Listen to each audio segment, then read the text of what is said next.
Hello and welcome to the next instalment of Mum's the Word here on Channel Mum. This is the show when we talk about all the hot topics to do with parenting, and nothing is off limits. We would talk about anything. Now, the topic today is a very contentious one and it is all over baby forums all the time. But first, let me introduce you to the girls. This is Stacey and Lucy and I'm Charlie. Hi girls, how are you? Good.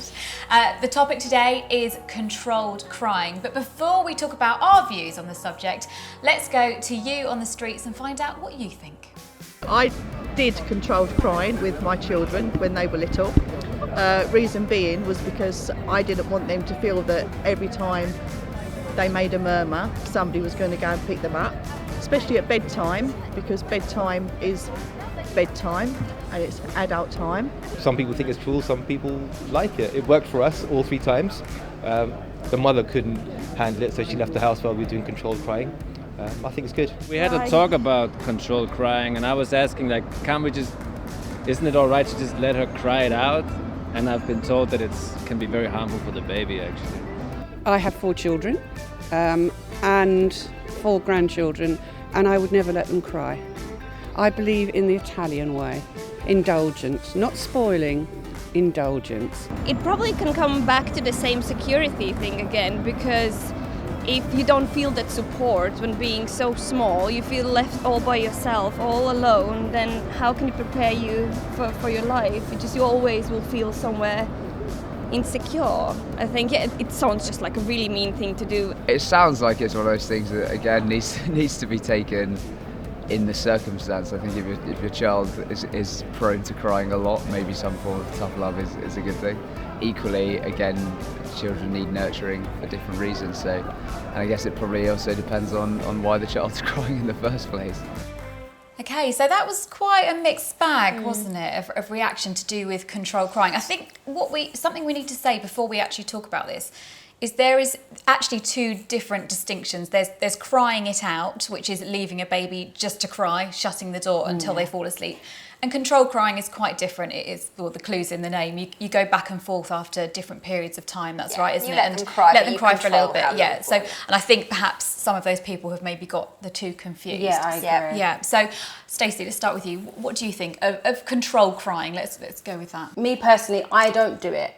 With my youngest, I don't do it.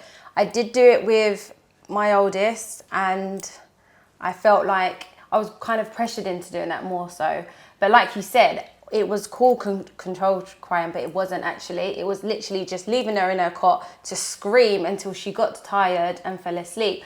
But if I went to go in there, it would be like people would be telling me, you're making them spoiled. You're going to make a very spoiled child. Keep going in there. She knows if she cries, you come in there. You can't spoil a baby's exactly. love. But I it drives think me when mad. you're a young mum and you've got like people over you and they're telling you that this is the right thing, it used to honestly break my heart to see her cry like that. And I used to think, well, this was the right thing to do.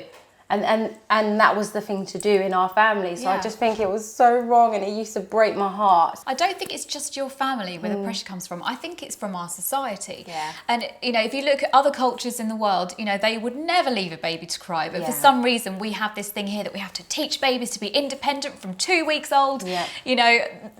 They're born before they're ready. We have very high expectations of babies, We don't do. we? Yeah, They should just be able to sleep 12 hours. Yeah, absolutely. Lucy, you've got 3 children. Yeah. One is 5 months old. So you're in that stage at the moment. Have you done controlled crying? I have done controlled crying, and I would do controlled crying again if I needed to, which I know is kind of contentious with some people.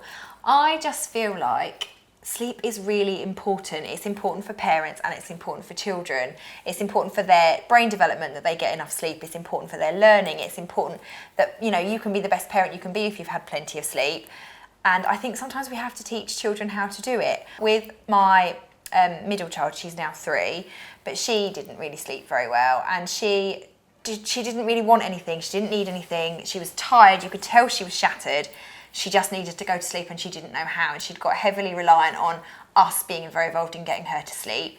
And we decided to give controlled crying a go, where we'd put her to bed, we'd say night, we'd tuck her in, we'd leave her, and if she started to cry, we'd leave her for 5 minutes and then we'd go back in. 3 nights later, she'd cracked it and she was sleeping through the night, and it was horrible. And I did sit outside the bedroom door like a gibbering wreck with my husband telling me, no, you know, this is for her good. And it did.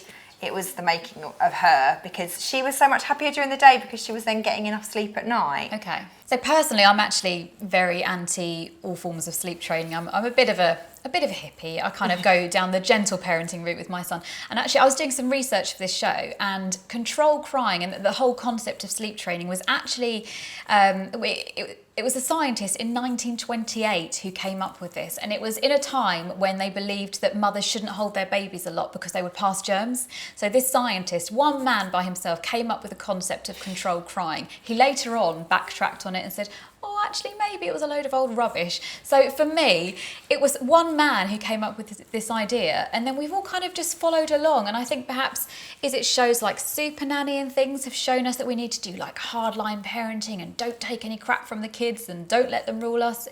Is that what we're living in now, do you think? I think we're almost living at a point where we are still very influenced by the older generations, and I think the older generations tend to kind of suggest these slightly harder methods, and then there's also a lot of pressure coming from society as a whole about the fact that we're all too soft on kids and kids get away with murder these days. And I think we're kind of stuck in this space at the moment where we're kind of like between the two. And I think controlled crying is one of those issues at the moment that kind of comes from the older time and is, doesn't necessarily fit with how we want things to be now, maybe. Yeah. But I just found that for me, it helped us as a family. But I do also think it depends from baby to baby. So I would do it again with my youngest if I needed to, but I didn't do it with my oldest because that wasn't what his personality was like. A bit like you were saying. I think it definitely depends on the baby. Kind of depends on what the child's their personality, yeah. Because Jacob was always a very loving and affectionate. He used to just fall asleep on me. So I never had to pat him. Where with Rika, I would literally have to rub her back, honestly, for hours, like trying to get her to sleep. That's me most nights. Oh my God. No, that's it's so hard. A family member said to me, you will do control crying when it gets really bad. It's like, I haven't slept for 14 months and I haven't gone down that route yet. So I think it's what works for you. But let's leave it there, and we're just going to have a look and see what the other mums from Channel Mum think about controlled crying. Personally, I really struggle with the technique of controlled crying. Jay would cry to the point that he would be sick, and when that happened once or twice, it was enough for me to say, no, I don't think I can really carry on with this.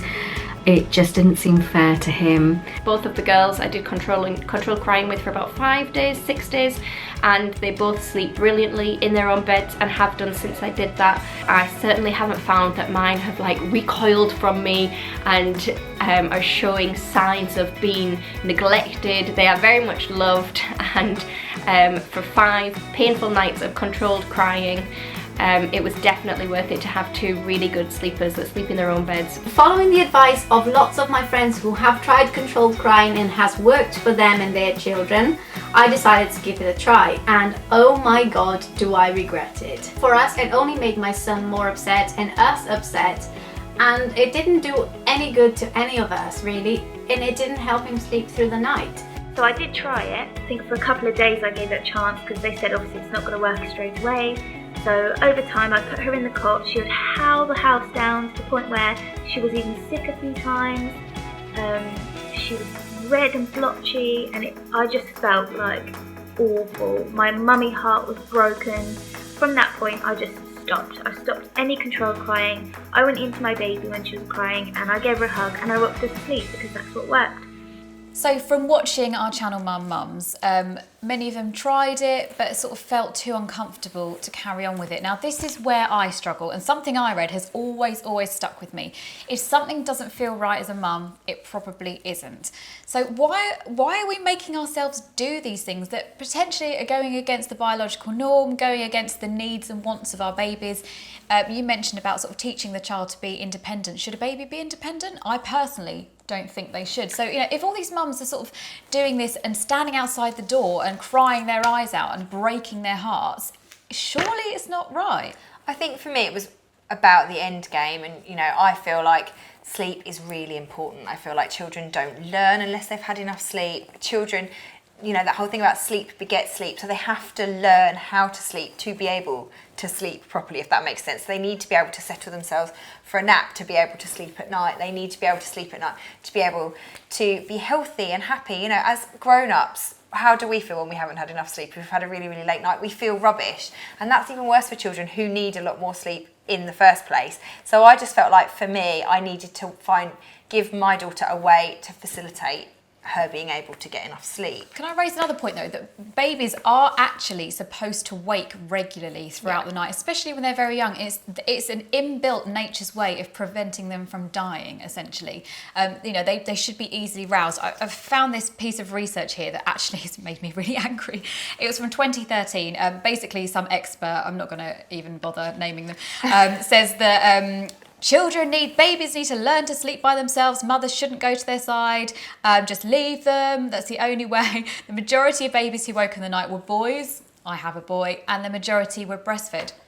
That's what they're supposed to do. They're supposed to wake regularly. Do you know what? I would love 10 hours sleep, but I still am up with my son, sometimes breastfeeding in the night. Yeah, maybe he doesn't need it now. But in the early days, he definitely needed it. He needed his tummy refilling every 2 hours. And also it's nature's way of, you know, rousing the baby from that deep sleep and preventing SIDS and things. So, you know, I still stand by the fact that you should go gently with these things. Stacey, what do you think? Still the same. Yeah. Yeah.